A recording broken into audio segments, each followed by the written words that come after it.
Bonjour chers amis internautes qui nous suivez à travers nos différentes plateformes digitales. Nous avons le plaisir de vous retrouver. C'est Amadou Bachir Mbow, chef de la station météorologique de Dakar Yoff, technicien supérieur et en même temps présentateur du bulletin météo télé.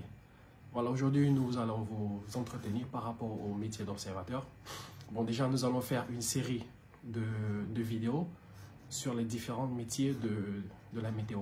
Mais aujourd'hui nous allons commencer par celui de l'observateur parce que l'observation consiste à la base de tout ce qui fait en général sur la météo. Bien, déjà le cursus scolaire pour les étudiants qui sont intéressés, il faut au minimum être bachelier de série S, d'accord? Et ensuite concourir au concours de l'UAMAC. Quand on est admis, on se retrouve à l'UAMAC, on fait une formation de 9 mois et après on revient ici à Dakar pour les besoins du recrutement et ensuite on peut être affecté partout dans le réseau. Bon, le réseau d'observation du Sénégal, il est très vaste. Il y a plusieurs stations, types de stations. On a des stations synoptiques principales, secondaires, mais aussi des stations climatologiques. Bien, le métier d'observateur, il consiste déjà, comme le nom l'indique, à faire des observations horaires sur les différents paramètres météo qui existent. Déjà, elles se font dans les stations synoptiques, soit secondaires, soit principales ou climato. Et le travail de l'observateur, c'est de faire des collectes de certains paramètres. Déjà, nous avons deux types d'observations. On a des observations sensorielles et des observations instrumentales, comme son nom l'indique, qui se font à partir de certains instruments.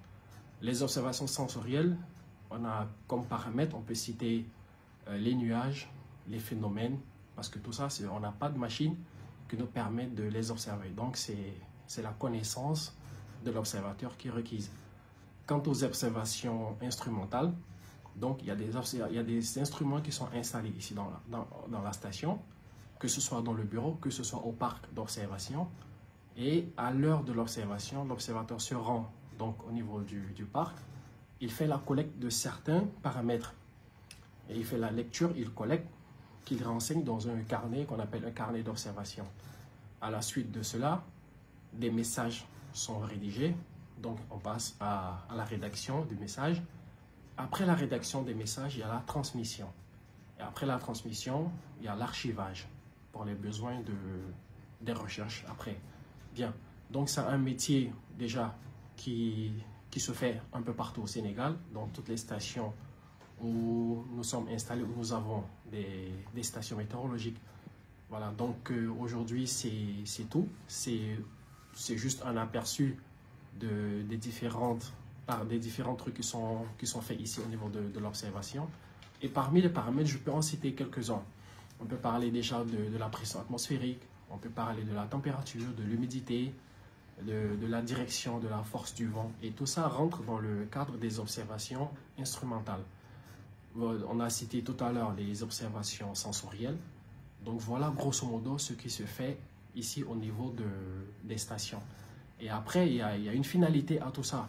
La finalité, c'est que pour les besoins déjà de l'aéronautique, les messages qui sont faits, par exemple, on a un message qui s'appelle le METAR, un message de type aéronautique, qui est transmis à chaque heure après observation et après rédaction du message, donc, qui est transmis au niveau de la tour de contrôle.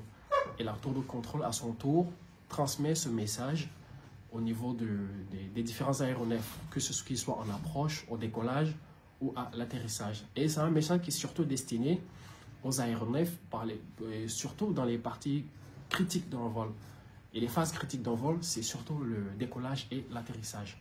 Voilà, donc, et dans ces messages, on peut trouver plusieurs paramètres, comme le vent, la visibilité. Déjà, quand on parle du vent en météo, c'est en général d'où vient le vent, la direction d'où vient le vent et la force. La force, elle est exprimée en nœuds. Donc, on a aussi la pression atmosphérique, la pression qui est un élément capital, surtout à l'atterrissage, parce qu'il permet, surtout la pression réduite au niveau de la mer, cette pression nous permet, en tout cas permet au pilote de savoir exactement la distance qui lui sépare donc de la piste d'atterrissage. Voilà donc, chers amis internautes, ravi de vous avoir entretenu par rapport au métier d'observateur. Et je vous donne rendez-vous prochainement pour le métier de veilleur. Merci.